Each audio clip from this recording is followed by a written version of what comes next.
Эх, люблю я переделки. Вчера тоже два коллеги копошилось. Говорят, что-то не идет и все, что-то не получается. Ну, короче, вот мы видим арматуру. Вот чуть-чуть корней, но это не страшно. И вот дальше все тоже залеплено корнями. Сколько еще там, не знаю.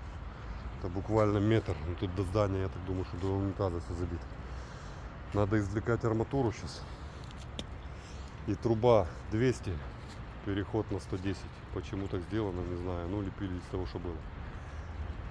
Ну и классика жанра. Это все будет стоить нормально денег. Сейчас обсуждаем сумму. Рассказываем поэтапно. И работаем.